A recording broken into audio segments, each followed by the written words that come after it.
Remember, Don, when God closes a door, he opens a dress. Just get down here. I want you to pull my hair and ravish me and leave me for dead. It's amazing to see. Matt will come into the room and we'll be pitching him on, a scene that we've been working on as a room. And then Matt will start to improvise all the parts, and whoever's having to write it down will be frantically typing, getting it word for word. And that's amazing to see because he'll be doing all the voices, and you can just hear the different characters in it. Do you consider Cleopatra a prostitute? Where do you get this stuff? Remind me to stop hiring young people. They're all great girls. At least until they want something. Well, you want to call him to complain about how awful I am? Don't expect any sympathy when he hears my side of the story. You never say thank you! That's what the money is for! People tell you who they are, but we ignore it. Because we want them to be who we want them to be. Don is so forceful with almost everything he says. He has his moments of vulnerability, but he has, I think, a kind of calm directness that can only come from a level of confidence that, the vast majority of people could never hope to pretend to have. Listen, I'm not here to tell you about Jesus. You already know about Jesus. Either he lives in your heart or he doesn't. People want to be told what to do so badly that they'll listen to anyone. What you call love was invented by guys like me to sell nylons. You are the product. You feeling something. That's what sells. Not them. Not sex.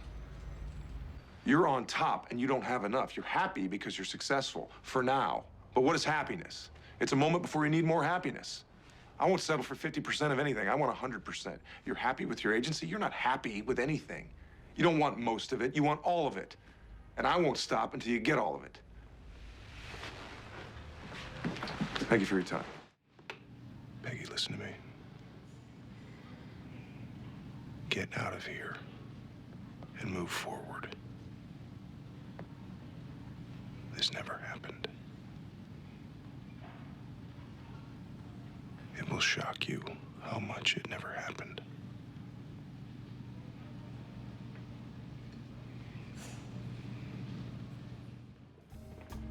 I mean, there's definitely been an evolution of Peggy as she's come into her own. She's become more confident. She's become more successful in her career. And I love seeing how she's changed, because people do change in real life. And to not keep her in what she was before and bring her into, as like her life is changing, the way she speaks is changing. Where are you from, honey? Miss Deaver's secretarial school. Top notch. But I meant, where are you from? Are you Amish or something? No, I'm from Brooklyn. Honestly, why is it that every time a man takes you out to lunch around here, you're the dessert? Maybe you need me to lay on your couch to clear that up for you again. Pete, I could have had you in my life forever if I wanted to. What do you mean? I could have had you. I could have shamed you into being with me.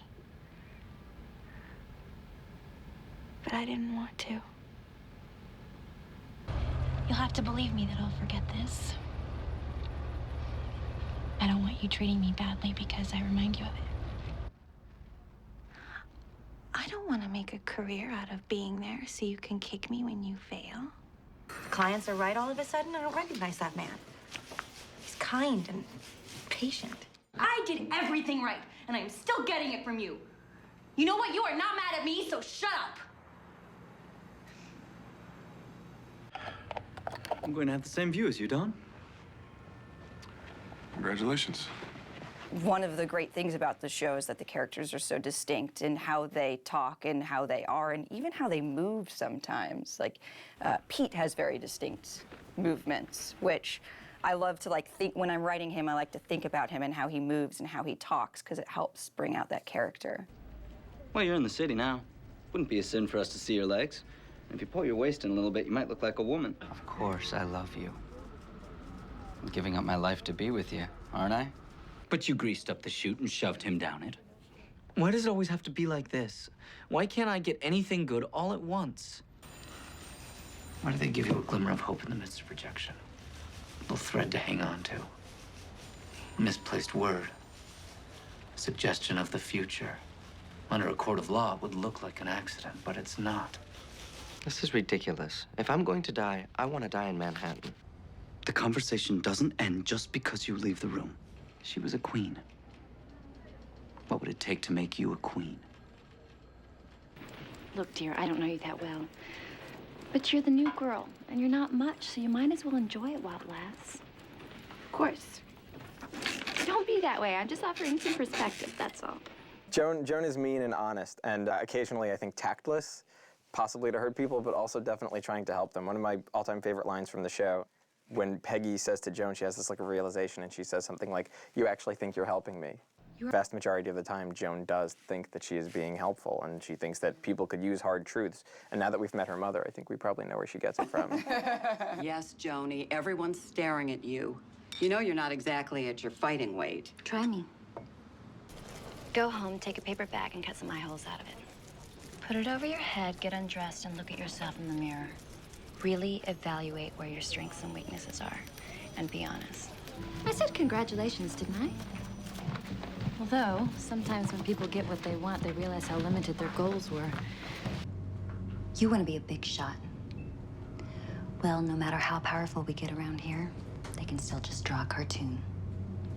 So all you've done is prove to them that I'm a meaningless secretary, and you're another humorless bitch. I can't wait until next year when all of you are in Vietnam. You will be pining for the day when someone was trying to make your life easier. And when you're over there, and you're in the jungle, and they're shooting at you, remember you're not dying for me because I never liked you. You could burn the house down. You're hurting me. Good. I think that there's a sentiment out there that Betty is too mean, but I think without betraying anybody, I think more than a few of the mean things, the meanest things that Betty has said are things that mothers of writers have said to them. Or writers have said to their kids. If the clothes from that dry cleaning bag are on the floor of my closet, you're going to be a very sorry young lady. You have nothing to say. I didn't do anything. Don't you dare lie to me. I'll cut your fingers off. She's taken to your tools like a little lesbian. Oh, fine, I'll leave you locked in a trunk. I wanted to know if you would have any problem with me strangling Sally. Should we be having this conversation on the phone? I'm not joking. She's fresh. And I prefer not to have her sourpuss ruining our trip. We're dropping her off in an hour. She can sleep with her doorman for all I care. I'm taking away Barbie. You're mean. You betcha. Get in there.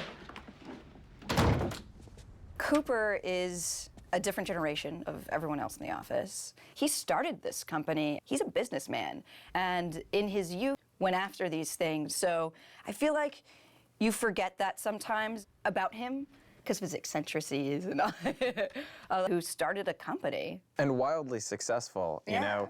I think that Cooper, because of his success, and I think also because of his age and his wisdom, he has a power and a powerfulness that none of the other characters have. He's the only person who can talk to Don in a very specific way. He's the only one that I think can talk to Don like he's Don's boss. And I think because of that, not just with Don, but with anybody, Cooper is afforded a directness and a bluntness that you know, none of the other characters can have, especially in a business context. A client left here unhappy yesterday because you have a little girl running everything. My department is fine. We just need more bodies, but Lane won't let us. You've been on love leave. It's amazing things are going as well as they are with as little as you are doing. It's none of your business. This is my business. You're going to need a stronger stomach if you're going to be back in the kitchen seeing how the sausage is made. Young men love risk because they can't imagine the consequences. She was born in 1898 in a barn. She died on the 37th floor of a skyscraper. She's an astronaut. Frère Jacques, Frère Jacques, dormez-vous, dormez-vous. Well, Roger's very witty. Yeah, he's sort of the comic relief of the show. Yeah. He always has some comment, and sometimes very off-color. I wanted to smooth the ground about working with a Jew. Turns out everybody's got one now. Tell you the truth, it makes the agency more modern. Between that and it's always darkest before the dawn over there. At least this one we're hiring on purpose. How Jewish are they? You know, Fiddler on the Roof, audience or cast. The day you sign a client is the day you start losing them. Being with a client is like being in a marriage. Sometimes you get into it for the wrong reasons, and eventually they hit you in the face. I love how they sit there like a couple of choir boys. You know one of them's leaving New York with VD. A wooden leg. They're so cheap they can't even afford a whole reporter. I told him to be himself. That was pretty mean, I guess. Stop being demure, you're already on the bed. You are the finest piece of ass I ever had. And I don't care who knows it. I am so glad I got to roam those hillsides. Stop it. I mean it. Can you bring me those tissues, dear? Here's your basket of kisses. Basket of kisses. The perfect line, it's sort of that old line, you know it when you hear it. You know, sometimes it's the first thing that comes out of somebody's mouth. It's the first thing that Matt says, and sometimes it's not. But you know it when you hear it. Advertising is based on one thing: happiness. And you know what happiness is? Happiness is the smell of a new car. It's freedom from fear.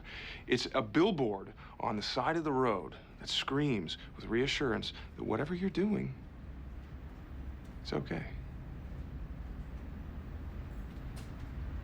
You are okay. Do you know how often people come in here and look at work and feel something? Almost never. You have to run with this. It's young and it's beautiful. And no one else is gonna figure out how to say that about B. It's like drinking 100 bottles of whiskey while someone licks your tits.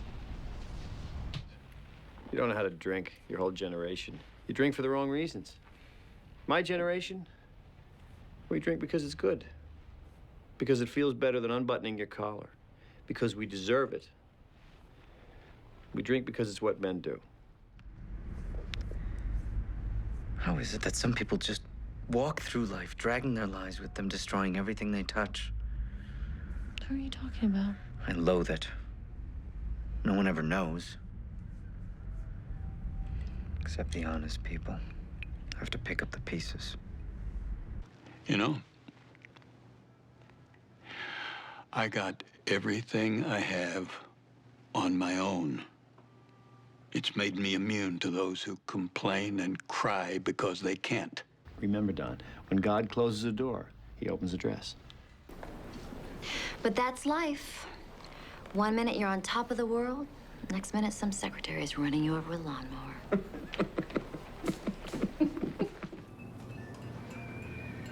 I don't know. I can't tell the difference anymore between something that's good and something that's awful. Well, they're very close. But the best idea always wins. And you know it when you see it. Keep banging your head against the wall. Then it happens. And then it's done. Yes, ma'am. What else you got? It will shock you how much this did not happen. I love that line. Here's your basket of kisses. And in that moment, she became a writer. Frère Jacques, dormez-vous, dormez-vous. They know what that nut means to us and what Utz means to us. It's a really good line. Surprise! There's an airplane here to see you. Did you get the pears? Did you get the pears? Ginsburg said something like, I feel sorry for you. And then Dot says, that's funny, I don't think about you. Glenn calls her at the end of the show and asks her, how's the city? One word, she says, dirty.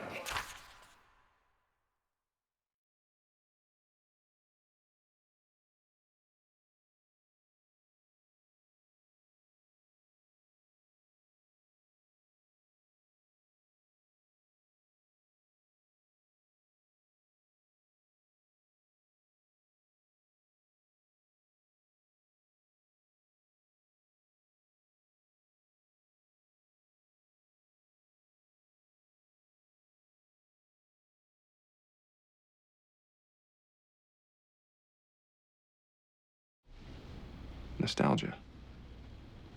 It's delicate, but potent.